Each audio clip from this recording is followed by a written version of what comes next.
Okie dokie, boys and girls. I think it's safe to say most of us have been stuck at a plateau before, right? We've had the experience. We're just not able to break through with your training. And I think sometimes, like, the real cause is just the mindset. Because when you get to train for a while, you put these, like, things in your head, you put these assumptions in your head that like a certain difficulty is supposed to feel a certain way. For example, you do the tuck front lever, it's supposed to feel light. The advanced tuck front lever, that's about 50%. You do the full front lever, it's very hard, I can only do it for 2 seconds. But like by putting this in your head, right? Like, oh, it's supposed to feel this hard. When I get to 10 seconds of front lever hold, it's supposed to feel this hard. You're kind of limiting yourself. And, that's why I learned this from someone called Eric Bugenhagen, but it's important to manipulate your mindset. If you're stuck at a plateau, right? He uses this for like bench and deadlift. Let's say you're stuck at like 100-kilo bench, right? Like from beforehand, like, oh, I'm not able to bench 100 kilos yet. So if you attempt it, you have in your head, oh, I cannot attempt this yet, even though you might have enough strength. Like, you're putting yourself down. And he found these methods, to manipulate the mindset by just using band assistance, but extra weight at the same time to like kind of make the amount of weight on the bar ambiguous, like kind of vague. He doesn't exactly know what he's lifting. He just knows he's lifting heavy. And some people call it ego lifting. He just wants to put more weight on the bar. I call it genius, because basically by doing that, you're eliminating the factor of like your own mindset of thinking how difficult something should be. You don't have a reference anymore on how difficult something should be, and you can just rely on your instincts. You can just do your set without worrying about anything. You're not like, oh, I'm doing a full planche, it's supposed to feel this hard. No, you don't know how hard it's supposed to feel, because you have these extra factors, taking that you have to take into account, and you don't know how much they differ, or like they change the movement or the difficulty. So that's what I'm going to do today. I'm going to use band assistance on the front lever, but also I'm going to add weight on my feet. So I don't know like how much percentage of an actual front lever this is going to be. I just know, right, if I do an actual front lever, no assistance, and I'm gonna attempt 45 seconds, I have in my mindset right now that I will fail at around 40 seconds. So probably I'm gonna fail at around 40 seconds. But if I can bypass that, right, and train with band assistance and weights for a while, and do 45-second sit, I don't have the limiter in my mind anymore that I'm supposed to fail at 40. It's just, I am supposed to do 45, let's do 45. And it will probably happen. And if I do that long enough, eventually I will be able to increase the difficulty and do the full front lever for 45 seconds. So that's what I'm gonna do today. First, let's do a quick warm-up set, and then let's get started.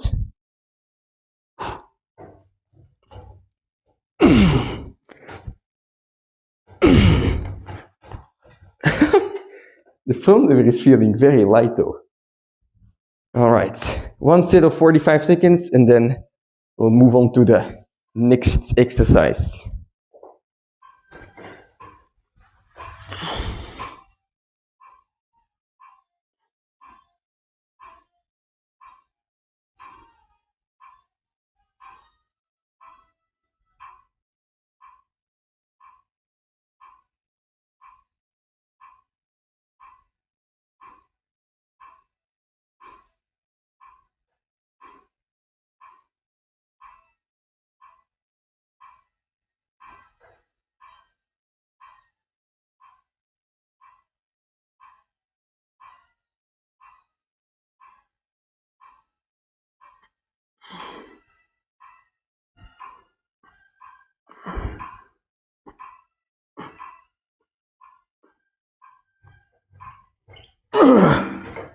All right. Whew. I gotta say, it doesn't feel much different from a normal fucking front lever without any help. So, very happy with this. Now, I just want to mention one thing, right? If you're watching this channel, I like building muscle, through building strength. So for me, it's very important to basically become as strong as possible at the front lever.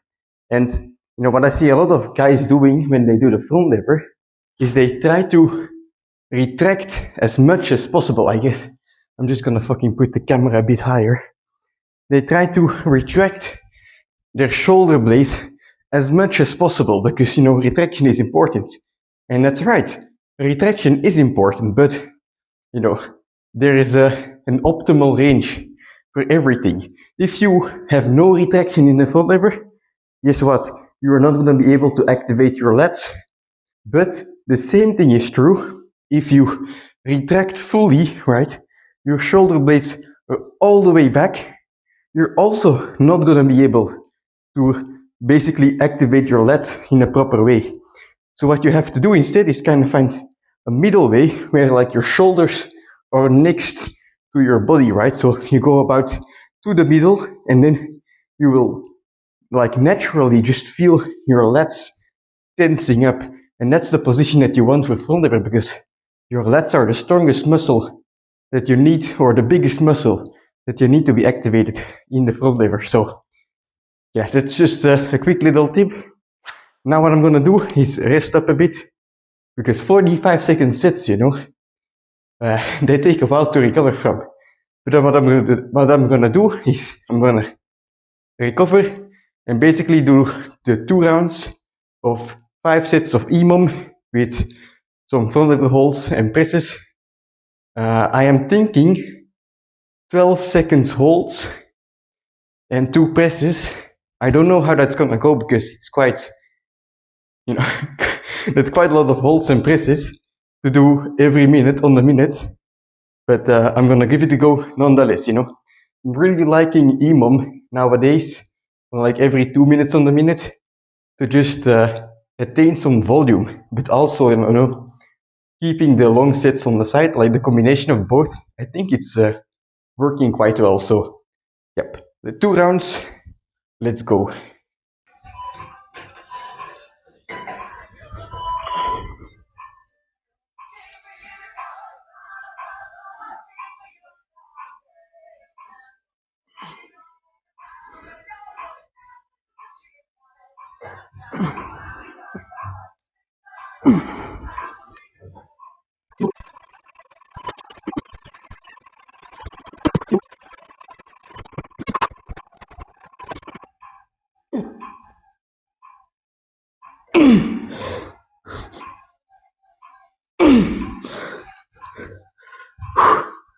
All right, that was quite heavy. I'm gonna rest up and do a second round of just 12 seconds hold, but this was a good intensity. Good training already. Now it's just time to finish it off. Or not finish it off yet, but finish the front lever.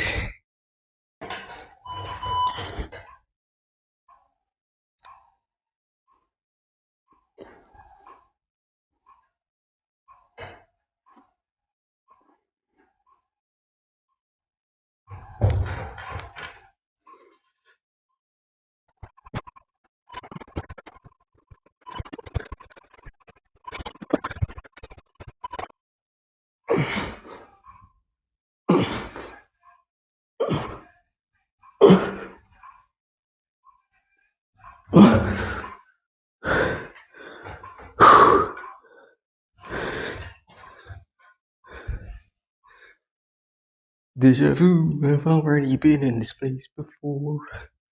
We are more pumped than last time, holy shit.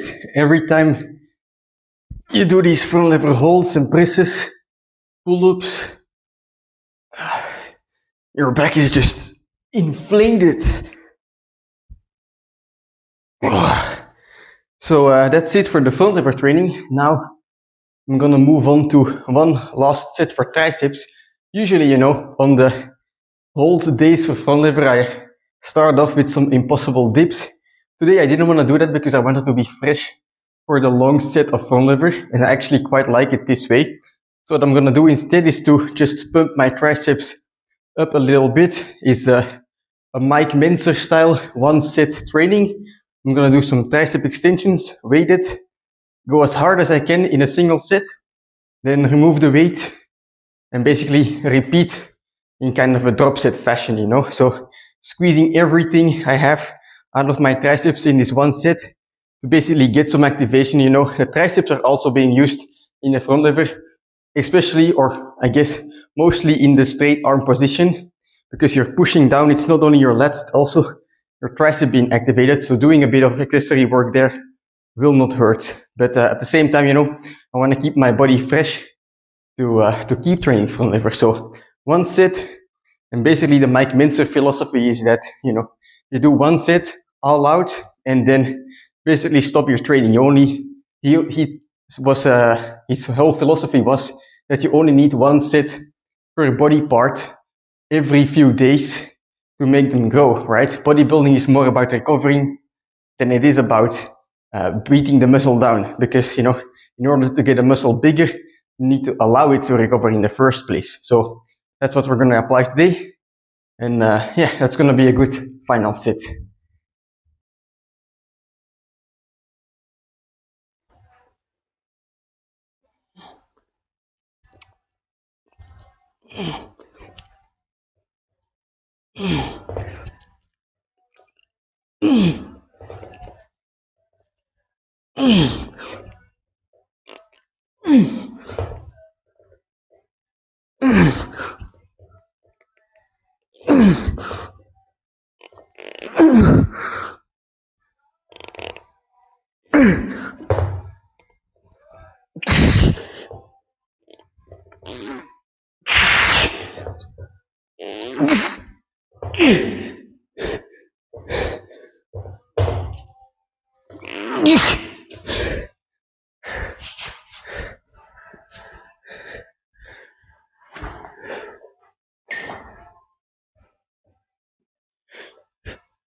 Oh.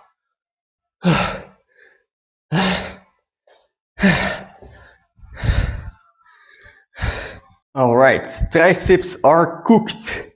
Only one set when it comes to pure muscle building. I think there's something to it, you know.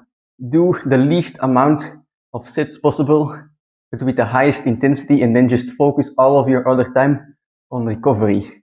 But when it comes to strength, you know, it's not only the size of the muscle, it's also the adaptation, you know. You need to spend time in positions and movements to let your body adapt to like a certain pattern of how you use your muscles. So when it comes to strength, like only doing one set, it will get you somewhere, don't get me wrong. Like I built up to 50 pistol squats in a row, just doing one set every training. But like when it, like you get to a certain level, but like there's levels to the game, you know, as they say. You can go even further if you spend more time, you know, doing more sets, getting adapted to the movement pattern. But anyway, let's circle back to what I was saying in the beginning, right? Your mindset. If you're at a plateau right now, right? Think to yourself, like when you go and do your straddle planche or your front lever, whatever you're doing, whatever your plateau is, don't you have like that negative thought in the back of your mind, thinking like, oh, I'm about to do a straddle planche, this is going to be heavy, you know, or if you haven't unlocked it yet, I'm about to attempt a straddle planche, but I'm not able to do it yet, you know, I'm not going to be able to do it. If you have those thoughts in your mind, right, then of course there is a physical aspect always, right? But it could just be your mind that's limiting you from unlocking whatever you're trying to do. If you know, do the same training over and over again, you know, you're using the same recipe over and over again, the same cake is gonna come out. And unless you refresh your mindset, you know, you're not gonna be able to change up the way you make your cake. Your cake is always gonna be the same. So if you wanna make a more delicious cake, you have to switch some things up.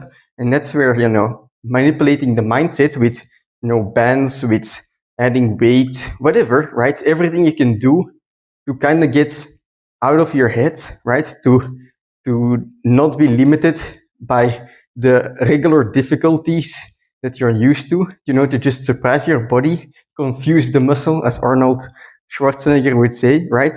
If you can do that, I think you have a good chance to like kind of do a roundabout, you go a bit around your original goal, but in the end, you end up on the same path. And it's probably going to end up in you breaking your plateau. Because, at some point, if you do that other training that doesn't limit you in your mindset, right, you're going to become stronger.